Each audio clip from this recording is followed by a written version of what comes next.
Did it ever occur to you that that photo with the vapor trail of the bullet heading for Donald Trump might actually be fake?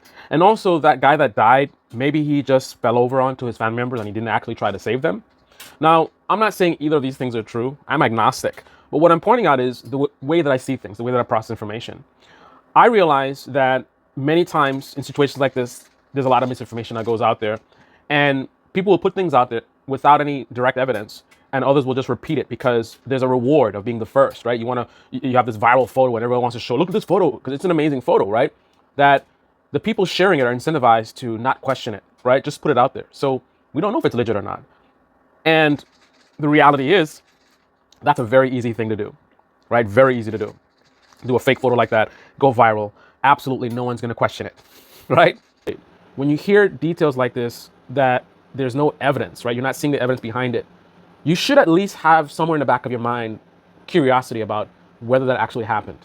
Now, again, it's not something that's worthwhile to really spend a lot of time analyzing or whatever, but I'm just saying something like that, whenever you're told anything really, and there's not definitive evidence presented with the statements, there should always be some level of skepticism in terms of how you're processing information. You should always be like, oh, okay, that's interesting, but I wonder what actually happened. I like to see definitive evidence of certain things, right? Not everything, obviously. You can't go through life questioning every single thing. But when it comes to things like this, I like to see a little bit more evidence. Until then, maybe it happened, maybe it didn't. I don't know, right? But let's talk about what happened with this assassination attempt. So I'm giving an update, which is seeming to sort of align with my assessment from my earlier videos. So I'm well aware that the Secret Service has had a very, very troubled past, right? No one in independent media has brought this up until today. I haven't seen anyone in mainstream media yet, but trust me, that's coming, right? So I'm not the one out here, trying to go defend Secret Service because of whatever. Like, Secret Service is not an organization that I would have a ton of faith in. Obviously, they are, not completely useless. I mean, it's been a while since we've had an assassination attempt that got so close. But that doesn't change the fact that there's been some very, very serious problems with the Secret Service organization. So again, just want to set that clear that I am not a guy that's not aware of problems with that agency. The main difference with me and other people you're listening to is they're much more comfortable sort of jumping to conclusions and having a sort of a knee-jerk reaction. I would like to think that I'm a little bit more thoughtful about things and trying to process information and try to, look at all the details. I try to, like I mentioned in my previous video, I try to put myself in the situation. I try to imagine that I was there at the assassination attempt. I was at that, location, as the police officer, as the shooter, as the, Secret Service agents, right? And by putting myself there, I'm able to run into certain logistical issues that other people that are having a knee-jerk reaction, Secret Service failed, and blah, blah, blah. They're not going to see those things or even think about those things because they're just sort of, from the outside, just looking at it and just kind of like knee-jerk, right? I'm trying to go a little bit deeper than that. But another difference is they're also a little bit more confident in their sort of knowledge and how they're seeing things. So they'll speak more definitively.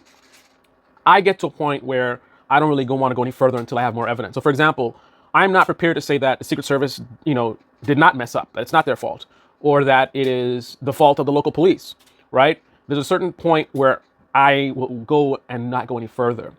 But where I'm at right now, as an extension of where I was before, so I'm kind of headed more in that same direction. So my area of focus, in terms of having a problem with what happened, in terms of who messed up, how did this happen, my area of focus is from arrival on scene of the shooter to arrival at rooftop or on rooftop, right? That is my area of focus, right? So I think a lot of people with a knee-jerk reaction focus on, the Secret Service and their snipers. You have all these snipers on the roof, and this guy goes up on the roof and he's able to fire off all these shots, and, why didn't they do anything, and how come they couldn't stop him, and, people looking at the video of the guy on the roof looking up, and, all kinds of stuff. Somebody posted something online claiming that they were the Secret Service sniper and claiming that they were unable to fire because, they were prevented from senior command or something like that. My area of focus in terms of trying to identify what went wrong is from arrival on location to arrival on top of the roof. So that was what I was focused on in my initial videos. Right away, that was my assessment. That was the area that I had the most curiosity for. And now my curiosity is going even greater. While again, others are more focused on Secret Service and at the time of the shooting and all this kind of stuff. So here is where I'm at now. I am leaning towards a failure of the local law enforcement. Now, The point at which I don't want to go any further is, do I put this on the Secret Service because it is their responsibility to, the buck stops with them type of thing? Like, they can't just be like, we're going to do the sniper thing, and local law enforcement, they're the ultimate authority there. They need to make sure that the local police are doing what they're supposed to, right? So there's that perspective. But then there's another perspective, right? If the Secret Service, gives certain instructions to the local police department of what they should do and how they should do it, and the local police department fails to follow those instructions, see, then there's an issue there. You could still say the buck stops with them if you just want to be hardcore, or you could kind of be like, the Secret Service did their job. It's the local police that failed, right? Because they were given instructions and they didn't follow it. But this is why I don't want to go any further, because I need more information. I need to know, what instructions did the Secret Service give to local police? I want to know if the Secret Service has any issues with what the local law enforcement did, right? So I need to know the communication. What was the expectations from Secret Service? What were they told? And what was the expectations on the local police department? And did they follow the protocol? Did the instructions come from Secret Service to senior people at the local police department who gave it down to their lower people, and those lower people screwed up? Like, maybe an officer was told specifically that he should have been on the roof and he didn't go on the roof as he was instructed to. So now it's kind of like, who's to blame? That's why you need to be careful about coming to certain conclusions, right? I would go as far as to focus on the local police department, but I won't go as far as to say whether it's still the Secret Service's fault, because they should have made sure they were doing their job. Also, I don't know the Secret Service protocol, right? I know that the Secret Service can cover the area, including the roofs, from the sniper positions, right? They had multiple snipers. They had two snipers and two spotters, right? I don't know what their instructions were, right? What I do know is that they quickly killed this guy shortly after he started firing. They didn't take them very long at all, so they were ready to go, and they took care of it, right? The problem is, how was he able to get so far? So one of the things that I mentioned before, and this was just me, logical deduction, but now we have more confirmation. I talked about, remember the guy? Well, first of all, let me just put this out there. These are people who went to a Trump rally. So I would be very skeptical in terms of what these people are saying. Wow, you got this far in the video and have not clicked on the like button yet? Wow. Obviously, a lot of people at a Trump rally are not going to be the biggest critical thinkers. Their reasoning abilities, there's going to be a lot of issues with the way they think and the way they see things, right? Which is what brought them to being at a Trump rally in the first place. So with that being said, right, so that's a big credibility hit. This guy who's there talking about what he saw and the police were spinning around and they could have gotten him or whatever. Immediately, once I heard that, I already saw some problems with what he was saying. It was an instant thought process that I had, because again, I put myself in the location and I'm thinking vantage point. Where this guy was standing might have been a superior vantage point to the police officer. If the police officer was close to the building or something, he wouldn't be able to see anything. So he just hears this guy saying, there's somebody on the roof, and he'd be like looking around, kind of like what the guy said, right? He'd be looking around and like, what are you talking about? So there wouldn't be an instant response. It's not like, hey, look at that guy on the roof, and then the police officer looks and sees him, and then he's like, get down, and pulls his gun out. No, if you're saying someone's on the roof, and me as a police officer, I'm looking and I don't see anything, and then obviously this is a big deal, the former president speaking, blah, blah, blah. So I'm going to want to aggressively investigate. And I'm gonna do my best, right? Run this way, run that way, and then it's just gonna be difficult to see up there, right? And then the guy's also moving as well. So anyway, so that's one thing. So that's one thing in terms of why there was that kind of a, like, he says, look, there's a guy up there, and the police officer would not have seen it.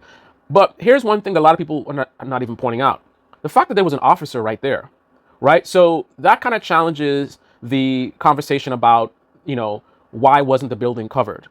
First of all, the building was covered by the snipers, right? The Secret Service snipers. That was well within the range of what they were covering, and they were covering even far beyond that. So there's absolutely, we know, at least some coverage of that building. Now, did one of the snipers have the duty of focusing on those areas? Like, I don't know what their plan was. One of them could have been focused on the primary areas, like what are the best places to take a shot, and then the other one could be more, 360, just general area. I don't know. So that's again why I don't want to go too far. But there was some level of coverage, obviously, from the snipers. So you can't say that the buildings were not covered. And you can cover the building remotely from the sniper position, especially if you combine that with also having an officer in the area, right? So the officer that was close to the building, obviously, because somebody said he talked to an officer, said someone was on the building. So an officer was there. Was that officer, what was his instructions? Did he just happen to be there? Or was he the local coverage? Now, some would say, why would you cover the building from the ground? Why not cover it from the roof? I mean, let's say, again, it's easy to knee jerk, right? But when you put yourself there, think about actually being there. Think about actually being the officer. Imagine yourself on top of that roof. And play out in your mind the situation as we know it and see how that looks. And then from that, make an assessment. When I do that, the problem I see with that is the roof was pretty big and you have that angle. You know, how many guys are you going to put on the roof? So the officer's on one side, right? There's 3 other sides that the officer's not at, and he can't see everything at once, right? So it would be very easy for someone to sneak up on this officer, come up on one side, and you see the officer up there. You probably see the officer before you even go up on the roof, right? So you already know where he is. So you could go up strategically on the opposite side, and then as soon as you get up there, you take him out. I mean, someone more professional, you could even have 2 weapons. So you have something with a silencer, so not to draw too much attention. You take out the officer, and then you get in your position, and then you do your thing. So simply putting someone on the roof, that doesn't automatically like make it so that, oh, that would have fixed it, right? You could put somebody on the roof, and you could also put someone on the ground near the building. But either way, to cover that entire building is kind of a tricky thing. If you're going to cover it from the ground level, are you going to have someone on 4 corners so you can actually see 4 corners? You know what I mean? Or are you going to put them on a roof? Are you going to have someone on the 4 corners of the building so you can actually have full coverage of the building? You know, because the idea of just having 1 guy up there or even 2 guys up there, I mean, 2 guys is better because, I mean, you know, if somebody tries to go up there and you try to take out 1 guy, you know, you're giving the other guy time to see you and stop you. Now, obviously, somebody who's a professional could probably handle both those officers, but we're getting too much into the weeds. The bottom line is, I'm not an expert. I'm pretty sure you're not an expert. So we don't have the training. We don't understand what the plans were.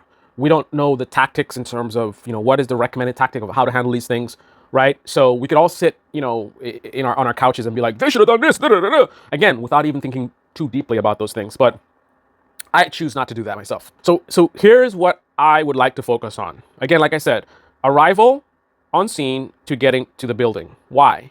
Number 1, did anyone see this guy transporting, you know, this weapon to the building? I mean, obviously this is, you know, the former president speaking there, high security.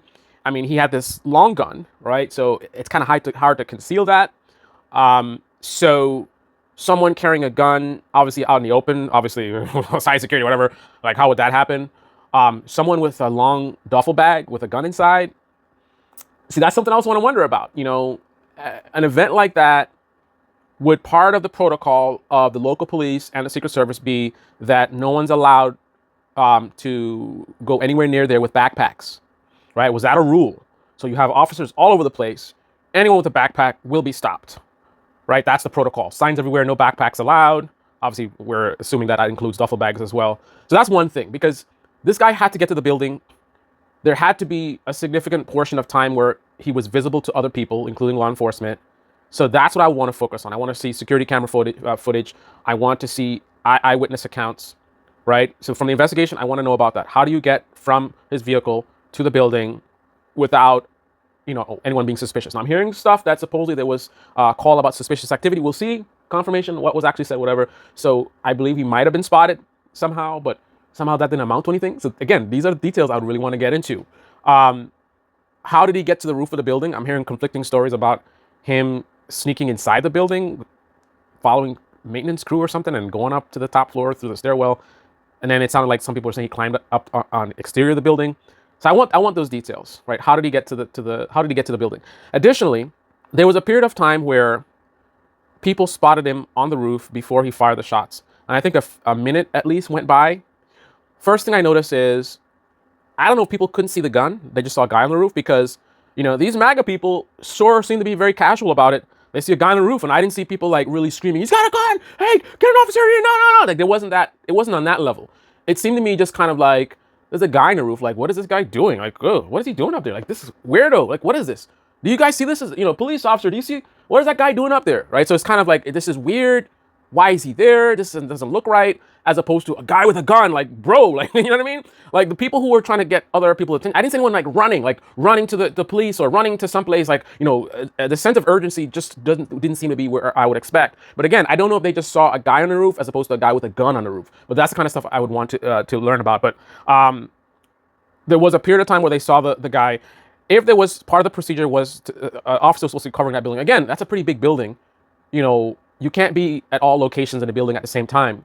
So if the person who sees this guy on the roof is on an opposite side to where the officer is, and the officer is at an inconvenient vantage point, right? The officer doesn't know that someone's going to go up there or which way they're going to go up. And again, you can't be in all positions at once. So if you just so happen to be at a bad location, and then someone's yelling at you, someone's on the roof, like, what are you supposed to do in that moment? I mean, what would you do? I know what I would do. I would quickly try to see if I can see what they're talking about. But if I'm in a bad spot, right? I don't know where the guy is. I don't know that I'm in a bad spot. All I know is I'm going to try to see if I can confirm what the hell these people are talking about. I don't know what the protocol is. I would expect protocol for an event like that should be pretty aggressive. So an instant notification that, some level of alert, like, hey, officer, whatever, I'm getting reports of a guy in a building. I'm trying to confirm right now, right? And that's it. Now, obviously, again, high level of security. So even with that low level alert, it's just a report of a guy in a building, no mention of a gun, but you'd want to treat it very aggressively. So that notification should go immediately to Secret Service, and Secret Service should already be, ready to make a move.